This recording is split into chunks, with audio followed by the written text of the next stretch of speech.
Olá, meu nome é Renato Brito Neves da Silva. Eu estou apresentando esse trabalho no 8º Workshop de Engenharia de Biosistemas aqui da UF. E o meu trabalho fala sobre a análise geoespacial dos incêndios na região tropical do Rio de Janeiro, né? Utilizando o Rio de Janeiro como área de estudo. E a minha orientadora é Cristiane Nunes Francisco. Eu vou aumentar minha tela aqui para ficar melhor a visualização para vocês, ok? Então vamos lá. Vamos começar a falar sobre esse trabalho, né? Esse trabalho, para a gente poder falar de incêndio, a gente tem que falar o conceito de Whitman, no livro dele, de meteorologia de montanhas, que ele diz que o incêndio ele pode ser provocado e propagado por influência de 3 fatores básicos, como a combustibilidade, topografia e o clima. Claro que a gente tem bibliografia nacional também falando sobre isso. Batista Soares aborda esse tema falando também que a biomassa, o clima e a topografia também são influenciados, são fatores que influenciam os incêndios. O IBAMA também fala sobre isso, né? Ele diz que fatores antrópicos podem influenciar o surgimento de incêndios, mas não são fatores entrópicos. Fatores naturais também podem provocar incêndios. E claro que os incêndios está surgindo com uma preocupação mundial, né? Ao longo dos anos, os desastres naturais estão sendo uma preocupação mundial e o incêndio ele entra nesse guarda-chuva de grandes desastres naturais. Então a gente vê isso nos documentos da FAO, nos documentos do Departamento de Combate a Incêndios da Califórnia. O próprio Banco Mundial também aborda esse tema, principalmente porque a gente observa isso no mundo inteiro, né? Grandes tensões territoriais sendo afetadas pelos incêndios, como Portugal, Grécia, Austrália e Estados Unidos. A Comissão Europeia também publica documentos falando das perdas econômicas desse tipo de desastre natural. Não só a Comissão Europeia, mas como o Banco Mundial também, né? Fala das perdas econômicas. Mas a gente não tem só perda econômica, a gente tem fatores ecológicos sendo desafetados pelos incêndios, como a reciclagem do carbono, as atividades microbiológicas daquela região afetada, o ciclo hidrológico, a qualidade da água, erosão do solo, reciclagem de carbono orgânico, tudo isso é afetado pelos incêndios. E qual o objetivo desse trabalho? Né? O objetivo desse trabalho é observar isso. Então, fazer uma análise espacial da distribuição dos incêndios aqui para o estado do Rio de Janeiro e correlacionar isso com as condicionantes ambientais do que estaria provocando, né, esses incêndios. Então, nossa área de estudo realmente é o estado do Rio de Janeiro, que está inserido no bioma Mata Atlântica. O estado do Rio de Janeiro é uma área bem peculiar, porque a topografia dele é dividida em terras altas, terras baixas e costão maciços, e pode ir do nível do mar até 2.800 metros. Tem algumas bibliografias que dizem que a gente perdeu bastante da nossa área original de Mata Atlântica.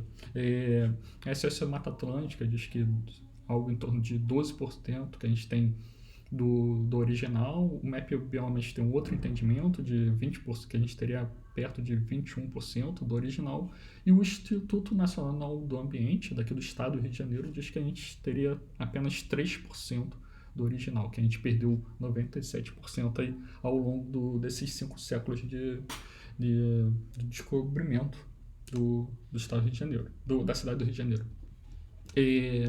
Então vamos lá. Vamos falar do material e métodos, né? Esse trabalho utilizou os dados do portal BD Queimadas, os dados de incêndios do portal BD Queimadas. Esses dados de incêndios com uma resolução de 375 metros por 375 metros.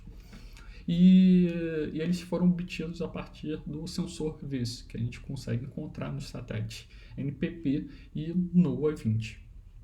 E a partir de posse desses dados, a gente fez uma análise da distribuição deles. E como é que a gente fez essa análise? Primeiro a gente coletou, depois a gente tratou em 2 etapas e por último a gente fez uma análise, né? Vamos ver que esse fluxograma ele simplifica isso. Primeiro a gente coletou os dados de incêndio e as condicionantes ambientais aqui, né? Elevação, declividade, orientação de vertente, chuva, NDVI e uso cobertura. Depois a gente, de posse desses dados, a gente fez um tratamento, o primeiro tratamento.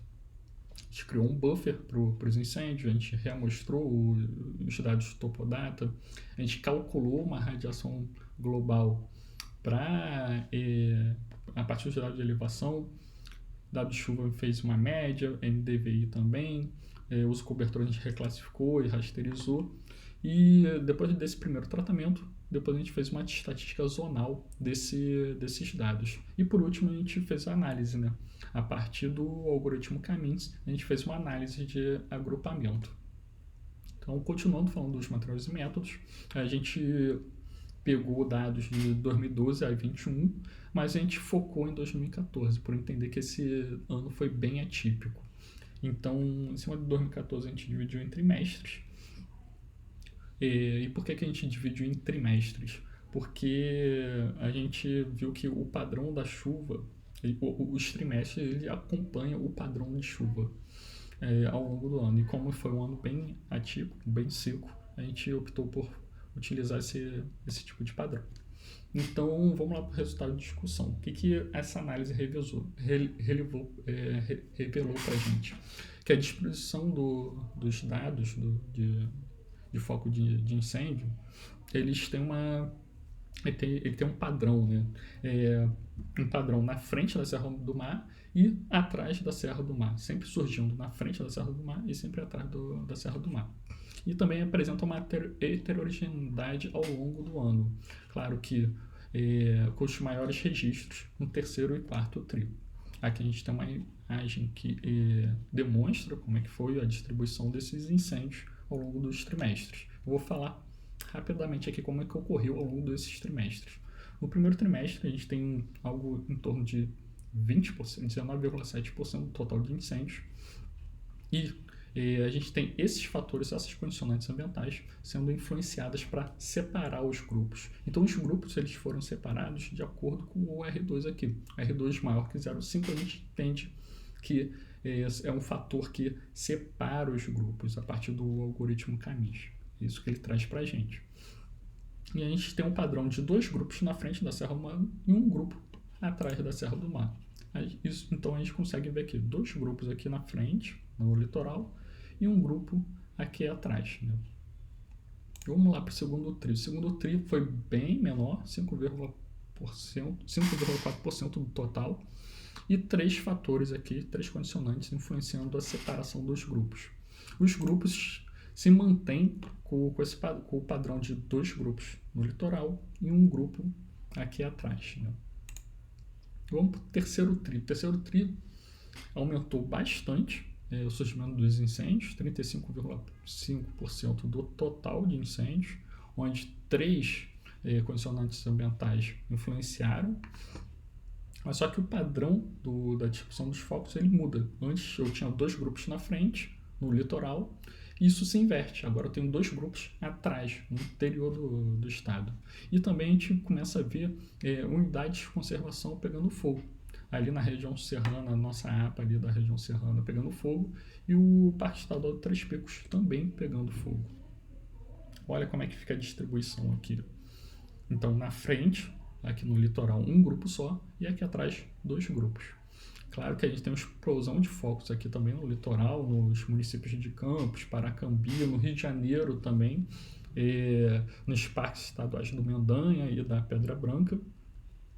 E aqui atrás, nesses locais, né, dos parques também sendo afetados na região serrana. O quarto trio foi o trimestre de maior incidência, 38,3% do total dos incêndios, e a gente tem um maior número de condicionantes separando esses grupos. E um detalhe importante, a chuva. A chuva ela surge como um fator importante aqui, de separação dos grupos. Então a gente vê aqui 2 grupos aqui atrás e um grupo aqui na frente. E o que a gente pode concluir disso? A gente pode concluir que as condições ambientais elas influenciam sim na distribuição do fogo, como a elevação, declividade, radiação, uso e cobertura, especialmente a chuva. Como foi um ano bem atípico, bem seco, a chuva se demonstrou sim como um fator que separa os grupos. Né? Quando a gente tem esse prolongamento da seca, locais de floresta de umbrófila densa podem pegar fogo. Locais de alta umidade começam a pegar fogo.